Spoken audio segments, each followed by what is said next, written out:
everyone. Welcome to another episode of Divi Nation. Divi Nation is a podcast and video show by Elegant Themes, the creators of Divi, the ultimate WordPress theme and visual page builder. The goal of Divi Nation is really simple. We want to provide you with the knowledge, insights, and supportive community that you need to be successful with WordPress and Divi. I'm your host, Nathan B. Weller. And as your host, it's my job to facilitate that success by having various guests from the Divi and wider WordPress community onto the show to share their stories and experiences with you. In this episode, I'll be talking with Olga Summerhayes of Infinite Imagination, which is her design company based out of Queensland, Australia. Olga bills herself as a teacher, software programmer, wife, mother, and of course, web designer. What I can only imagine is a demanding combination that, by all accounts, she seems to be pulling off wonderfully. When Olga and I caught up recently on Skype, she shared her story concerning WordPress, starting and running her business around Divi, and she even threw in some tips on how she manages her many responsibilities, and you just might too. Here is our conversation. Olga, welcome to Divi Nation. Oh, thank you, Nathan. Glad to be here. Awesome. I'm so glad to have you. I think I originally talked to you about coming on the show all the way back before the Divi 100 series. And then when we did the Divi 100 series, we decided that we wanted to interview people within the company. I'm just now getting back around to that group of people. So thanks for being patient and being willing to come back on the show. Oh, thank you for having me. Yeah, it's nice. Well, your accent is not your location from what I'm gathering, correct? You're based out of Australia, is that correct? Yes, it is. So I was born in Ukraine and I moved to Australia in 2002. So I've been here since 15 years. Oh, wow. Great. What got you to move there in the first place? Because I'm assuming it wasn't web design or... Oh, no, it wasn't web design. It was my husband. Oh, okay. Well, we're going to talk today about your life as a web designer. And one thing I always like to ask people on the show is kind of what an average day in their life is like. So as a freelancer, what is your world like? I mean, everybody kind of has a different approach to life as a freelancer. What's yours? Yes, well, first of all, I'm a mom and a wife, and the freelancer's business kind of doesn't roll into it. And for a while, it actually took a lot of my time. Now I try to balance back to get this balance between family and work. But basically, my usual day, to make sure that I have enough working hours, I actually get up at 4 o'clock in the morning, sometimes for 30. I am a morning person, and I love it. Like, it suits me. It's not for everyone. That's good. Yeah, that'd be hard for me, I know. Yeah, I do go to bed early, so I still get my, 7.5, 8 hours of sleep. But basically, I get up at 4 o'clock in the morning for 30, and I work until 7. At 7, I usually stop because that's when my kids wake up, and we have to all get ready for school, and I take them to school. And once I got back, I have another 5 hours while they're at school to get through all my tasks. And in the morning when I wake up, I do a little to-do list every day, and I try to smash it by the end of the day. Doesn't always happen, of course, but yeah, that's pretty much how I roll. Like, the afternoon for me is not all that workable because we've got kids' sport and we just want to have a family time, having a nice family dinner. So every now and then, if there is something important, I can check on it or reply to email. But most of my work happens in the morning and while kids at school. Wow, awesome. Sounds busy, but rewarding. Sounds fun. Yeah. So let's talk about your how you got into this in the first place. So you work with WordPress and Divi. How did you start using WordPress, and kind of like when was that? What was the progression from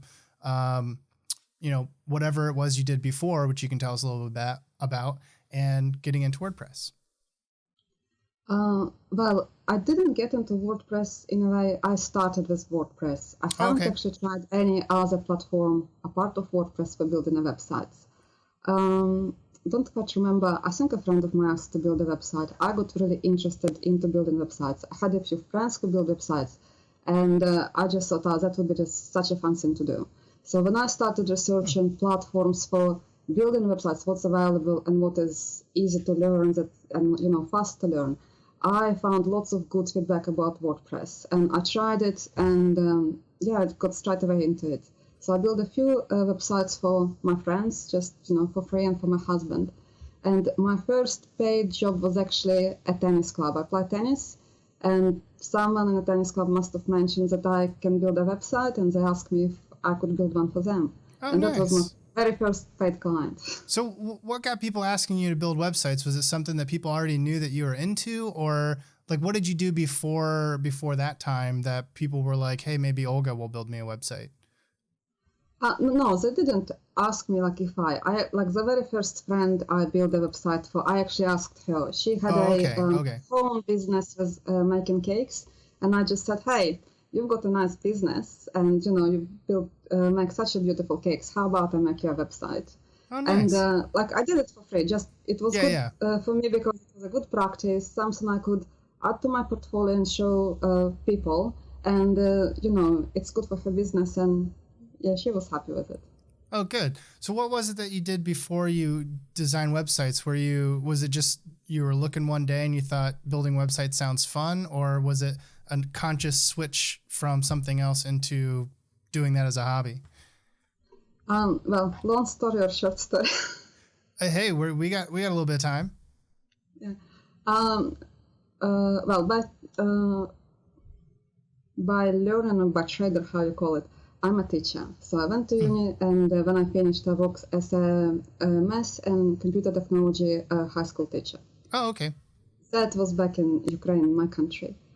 Then for a little while, well, for a couple of years actually, I worked in a tax office and in a computer technology, in a computer department. And we were building, well, not quite building, it was already kind of pre-built, but we were constantly working and under things to a software that was used in a tax office. Oh, okay, and my part of looking and adding, little add-ons and built-ins was audit. So, the programming and technology was kind of always my thing. That's what I did. Oh, okay. And when I was moving to Australia, and I knew that when I will come to this country, I will not be able to work as a teacher, not straight away, without changing all my relearning stuff and such. So one of the things that actually back then, that was 15 years ago, one of my friends was a web designer. And every time he would build a website and show me, I was like, oh my gosh, like that looks so nice. Like I would like to do that. And 15 years ago, I actually got books, which I still have, with JavaScript and about building websites. But it took me another 10 years to actually start it. Like for 10 years, I was too busy with having kids. I worked a few other jobs. I worked in a supermarket. I volunteered at a few places. So it was a bit of a kind of like trying different things to find actually what I really like. Yeah. And I'm so glad that I found it. Like I wouldn't change web design for anything right now. That is awesome. Isn't it funny how, no matter how life brings other things in your way, whatever you're truly passionate about, you kind of circle back around to it in the end. That's awesome. Yeah. So talk about Divi. So you started building some websites, and that was in what year? You said it took you about 10 years. So it's 2013 you started building websites? Yeah, I started building in 2013, and I signed up with Divi in 2014.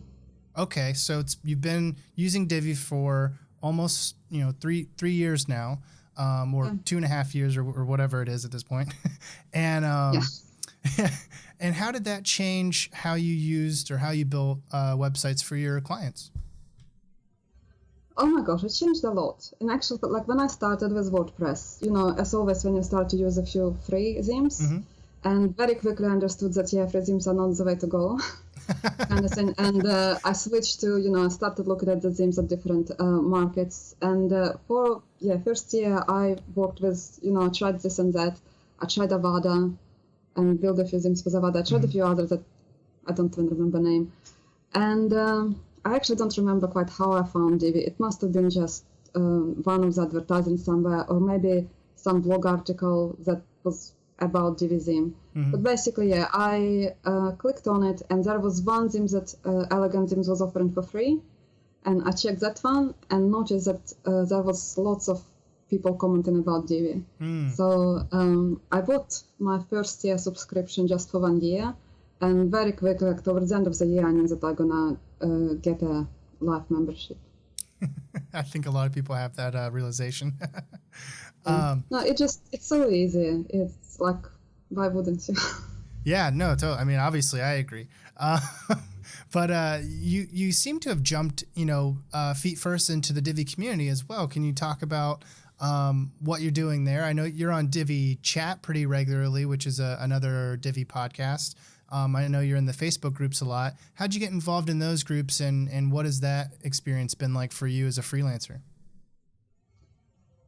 Oh gosh, that was actually life-changing. For a couple of years, I worked I wasn't belonging to any Facebook groups, not to any Facebook group, actually not to any Facebook groups, and definitely not in any Divi group. I don't remember quite how I stumbled upon one of the Divi groups, and then from then, people talking about other Divi groups, and I found a few more. But that was kind of a big life changer for me, because to start with, it was every time I had a question or couldn't work something out, I would always search through forums, Elegant Themes forum, or occasionally fill in a ticket or something.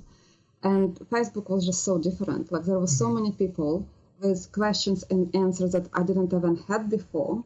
And first probably couple months, I was just on it every day, just learning so much from other people's experience, and not just technical stuff, but also there was a lot of things about how they run business, and some would ask questions about contract and other things, and that actually really kind of made me think about, this is great stuff.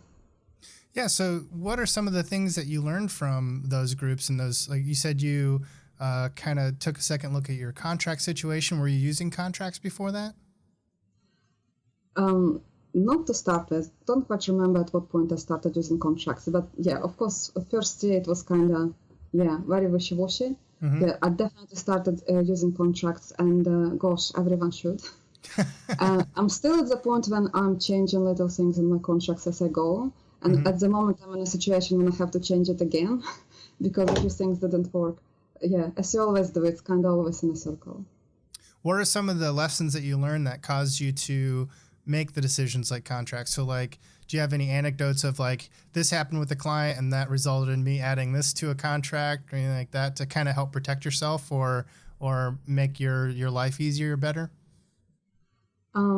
I don't have any horror story, actually. I haven't been in a very, very horrible situation. Yeah, lucky. Well, the situation kind of happened right now that is not in my contract, and I have to add is that when I, in a contract, clients have to pay me deposit, so before I start the job, and then they pay me a final payment when the website is finished, but before it goes live. That kind of good for a client, good for me. And up until this point, because most of my clients before always wanted to get the website done and be online as fast as possible as it can be, I didn't have this issue. But right now I actually have a few projects that kind of finished. I've done my bit, but the client have not back with saying that, the site is good to go live. And because they're either busy with other stuff or whatever else the situation in their life, I have this project that I can't really quite issue the final invoice because in my contract it says I only issue it just before the site goes live and after they approve it and checked everything. So I've done my part, but they haven't done theirs, and yet I can't send them a final invoice. So that's the one thing that if you writing contracts and thinking about what to add, that's the one thing to keep in mind, so you don't end up in a situation like I'm right now. And as a small business, getting paid in time is very important. Yeah, absolutely. What do you what time frame do you tend to use for your projects? Is it a specific turnaround of 1 month, 2 months, 3 months for each project? What kind of time frame do you usually work with in order to keep that income dependable? I usually tell clients that projects will take about 2 to 4 weeks for like average standard kind of a business website. Even if I can finish it faster, it's always good to have this extra time because you never know what can happen, especially if you work on, like I usually work at 2 or 3 projects at the same time. Oh, wow. And for bigger websites, if it's really a lot of pages or there is some extra forms or if it's a WooCommerce, then I always give more time, say 4 to 6 or 4 to 8 weeks. So 2 to 4 weeks is for what you're calling a standard website. That seems pretty fast. Do you have a lot of things that you've saved beforehand that you reuse in order to kind of give yourself a jump start on these new projects? Yes, I have layouts. Yes. What kind of stuff have you created, and what kind of stuff would you recommend somebody getting into the Divi web design business that they create using Divi in order to give themselves kind of a good starting point for their projects? Yeah, I would say like there is already lots of free layouts out there. So if you're just starting, a really good thing probably would be to do is to download a few and actually see what other people did. Like basically pull them apart, see how things done. So then you can kind of recreate it if you need to or change something. But what works for me now is I have quite a few layouts that say if I build something for one client and I know that, okay, that looks actually really good, I can say I save the layout on a computer, and then if I build something similar, for another client, I can just pull it out, change images, change structure a little bit to actually suit their content, and that saves so much time. Oh, absolutely, yeah. And I can imagine if most of your clients, they probably don't come to you with a specific design in mind. So really what you're doing is, you're plugging their content into something that you've already done, and they don't really have a preconceived idea anyway. So when you show them something that looks nice, they're probably, I would imagine, 9 times out of 10 giving you a big thumbs up, like, that looks awesome. It doesn't matter to them that it's a pre-saved template that you've created. No, and by the time you change images and colors, and then, adjust images and text to actually suit, sometimes it looks quite different. Yeah. Oh, absolutely. That brings me to a question that I think people struggle with a lot, or a problem people have when they're just getting started, is getting that content from their clients. Did you ever have an issue with that? You ever have people trying to get you to provide, they're like, well, I want this page, and this page, and, just fill in the information. No, I tell clients upfront, and it is in a contract as well, that I only start building websites after I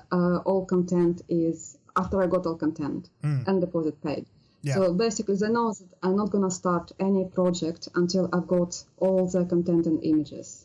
Like sometimes with images, I'm more tolerant, like if they don't have images and they're happy with me to use stock images, I'm happy for them to find suitable stock images. Yeah. But content, English is my second language, so they know that I'm not going to write content. Fair enough, right? They don't want me to write content.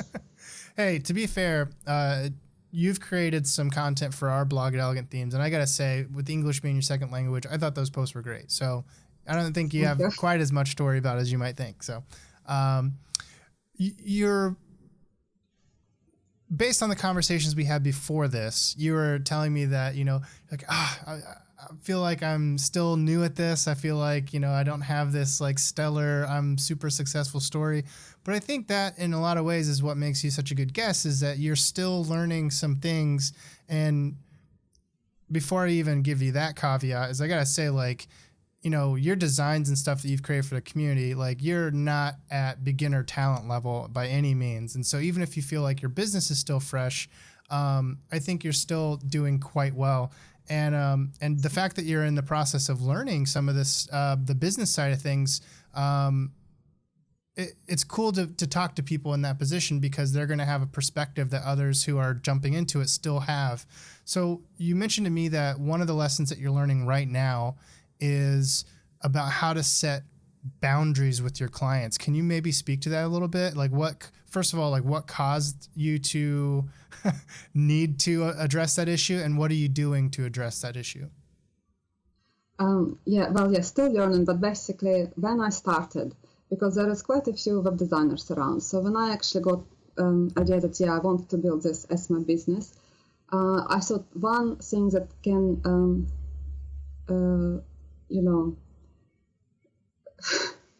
pull me apart from other designers would be if I can provide really good customer service. Sure. So Yeah. I thought if I can show clients that I can go up and beyond for them and that I'm available at any time, and then every time they have a question, they can call me, and all that sort of stuff. I thought that that would make me different from other web designers, and hopefully by making a really good customer service as my kind of selling point, Sure. I can get really good clients. So that was the idea, and it kind of worked for a while, still does. But the things that I learned with it that as you get more clients and more projects, you actually can't be available for your clients 24/7. And it's not really a good idea if they call you in hours like 8 o'clock in the evening or something. Sure. Yeah. With some question. So for me, one thing that I learned was like I had to create boundaries. I had to create these rules, and not so much for my clients, but actually for me to follow. So I don't, because people are people. Most of people naturally understand and respect other people's boundaries, and they wouldn't call you like at some crazy times, or wouldn't call you and ask too many questions and accept you to help them all the time, for free every day. Sure. But then if you are kind of open like that, like I kind of was, that, yeah, you have a question, just call me, I will help you, kind of thing. Some people just take it as it is. They will just call you and then expect you to help all the time. Yeah. And once you have lots of kind of things like that, that's when you go like, okay, something I've done wrong. Yeah, that's not going to work. Shouldn't be like that.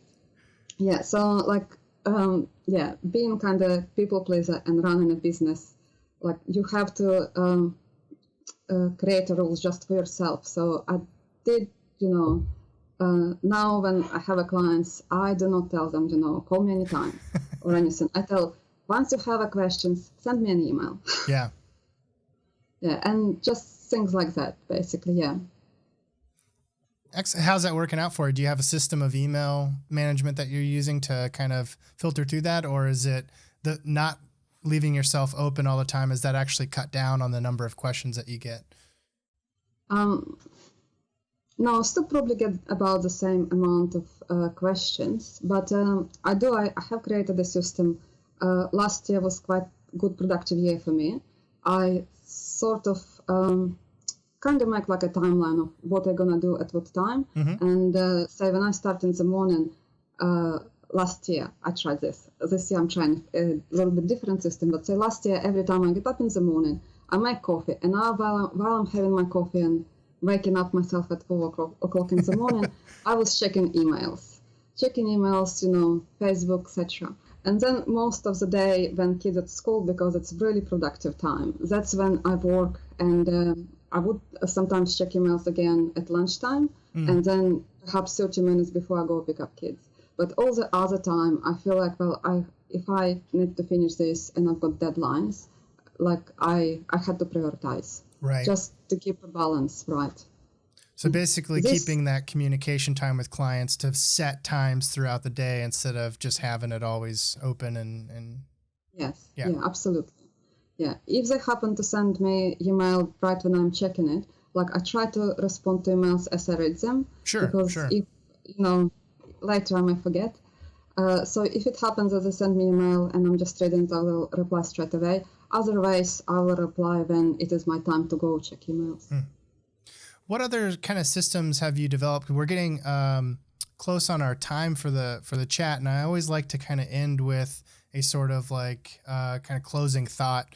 And so it seems to me that setting boundaries, creating systems for yourself are two really good takeaways that someone could take from our chat here. Do you have any other things that you've developed as a freelancer that you kind of depend on to get you through your client work, through your days, that you would consider, hey, these are super important to my success, and I would recommend that other people adopt these or at least think about it? Do you have any examples of things like that? Oh gosh, that's a good one and hard one. It is. But for example, my one of my big things is creating task lists and spreadsheets. I mean, everything that can be tracked with a spreadsheet and a to-do list. I have a spreadsheet and to-do list for that. And for me, because I'm dealing with, lots of different, content types, people who are creating content, that kind of helps me do it. And if anybody were going to do my job, I would recommend that they do that. Do you have examples of things where it's like, I couldn't do what I do as well as I do if I didn't do X? I do love tasks list. And just a few weeks ago, Aspen Grow's studio had a blog post about different things to track your time. And there was an app, can't remember the name of it, I can't open it at the moment. But they recommended one app that tracks your to-do list, and I started using it. I'm loving it. I can send you the name of it. Sure, yeah, that'd be great. It's just so easy. I always make to-do list every morning, and it just feels so good to tick every time you've done something. So that keeps me on track. And I'm not even sure what else keeps me on track. But basically, just being really, really self-disciplined, I guess. Yeah. Well, clearly you're getting up at 4 every morning to get into work, so that self-discipline is clearly working for you. Well, if I may, let me kind of recap. So, based on what I'm hearing from your story, we've got things that are helping you do what you do is having a disciplined schedule, tracking your time and assigning tasks to specific times throughout the day, making sure you have your contracts in place and knowing that you and the clients both have your expectations aligned, and having resources saved, a lot of them in the Divi Library, so that when you start a new project, you can really get a jump on it and get it knocked out quickly. Is that a fair encapsulation? Can I just add, when you save Divi layouts to your library on a computer, make sure that you give it a really specific name. Because to start with, I was saving lots of layouts and just giving very vague name. And then later on, when you look through it, you actually don't know which one is which. Absolutely. So, I've had that problem on my demo sites, and I've had to go back through and reorganize because I was like, can't keep track of all this. Like footer 2, what does that mean? Yeah, that's right. Yeah. Well, hey, speaking of that, sorry, go ahead. No. Oh, I was just going to say, since you have a system in place for this, we should have you write up a post about it for the blog to share your system of organizing Divi Library, because I think a lot of people have basically what I had, which was just a total mess in there, random things saved. Well, I actually saw someone in a group, don't quite remember who, and they posted the link in a group a couple of times, that every time they get a free layout, they put like a demo on their website with a link to it. So then every time they want to look at something, they just open the demo page and then see straight away what it is and which ones they need to get. Oh, wow. So that's really good idea. That's a good one to sort out. Yeah. I always thought that was a good idea. I haven't done it for myself because that's something that will take a bit of time. Yeah. But for me, giving it really specific names, so when I read a name, I know what it actually is, works. Great. Excellent. Okay, so we're getting close on time. We're going to have to wrap up. Olga, thank you so much for making the time to be on the show. I'm glad that you were able to stop by and make some time in your busy day with kids and everything to come on. And the time difference, for everybody tuning in, we're a 15-hour time difference, so I had to do a little scheduling kung fu here to work this out. So thanks for coming on the show. Really appreciate it. Thank you, Nathan. It was nice to be here.